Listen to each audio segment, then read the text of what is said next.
বন্ধুগণ, আমি কবি মহিউদ্দিন চৌধুরী মাইকেল আপনাদের সামনে আবারও উপস্থিত হয়েছি একটি কবিতা পাঠ নিয়ে। আমার আজকের কবিতার নাম শোকার্ত বাংলা। আমি এই কবিতাটি লিখেছিলাম 14/8/2020 খ্রিস্টাব্দে। পাঠ করছি। খ্রিস্টাব্দ 1975, 15 আগস্ট, রাত কলঙ্কের। স্বাধীন সার্বভৌম প্রজাতন্ত্র, মানুষ শোকে হলো ভারাক্রান্ত। এক রাতেই হলো ভাগ্য রূপান্তর, বাংলা হারালো একটি পরিবার। তুমি ছিলে ওই পরিবারের কর্তা, তুমি ছিলে জাতীয়তার সত্তা, শ্রেষ্ঠ বাঙালি হাজার বছরের। দীর্ঘদেহী ছিলে বজ্র কণ্ঠস্বর, তুমি ছিলে মুক্তিযুদ্ধের নায়ক।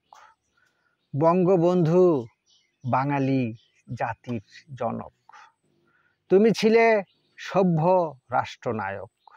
মহাজাতক, বিজিত মহানায়ক, দৃঢ় আপোষহীন সাহসী নেতা। তুমি ছিলে বাঙালি জাতির পিতা, শৈশবে আদরের খোকা মা বাবার। পর্যায়ক্রমে তুমি গণমানুষের, তুমি ছিলে জগতের মহাকবি। মনুষ্য হৃদয়ে তোমারই ছবি। বাংলাদেশের মহান স্থপতি, অবিভক্ত পাকিস্তানে নির্বাচিত হয়েছিলে তুমি প্রধানমন্ত্রী। ছাড়েনি ওরা তখন স্বৈরতন্ত্রী। তুমি মহাকালের মহান নেতা, তোমার হাতে তখন রাষ্ট্র ক্ষমতা। ওই রাতেই হলো শহীদ ওগো নেতা, ওই রাতেই হলে শহীদ ওগো নেতা। হায় রে বঙ্গবন্ধু জাতির পিতা। ওগো শেখ মুজিবুর রহমান, তুমি বাঙালির হৃদয়ে চিরন্তন। বাদ দেয়নি ওই ঘাতক রাজগণ, তোমার পরিবার আত্মীয় স্বজন। এমনকি বঙ্গমাতা তোমার স্ত্রী, সম্ভবত সকলেই ছিলে নিরস্ত্রী। বেগম ফজিলাতুন্নেছা মুজিব, শেখ কামাল, শেখ জামাল, শেখ রাছেল, শেখ আবু নাছের, সুলতানা কামাল, পারভীন জামাল রোজি, বেবি সেরনিয়াবাত, আব্দুর রব সেরনিয়াবাত, শহীদ সেরনিয়াবাত, শেখ ফজলুল হক মনি, বেগম আরজুমনি, সুকান্ত আবদুল্লাহ, আরিফ সেরনিয়াবাত, আব্দুল নঈম খান রিন্টু, কর্নেল জসিমউদ্দিন আহমেদ।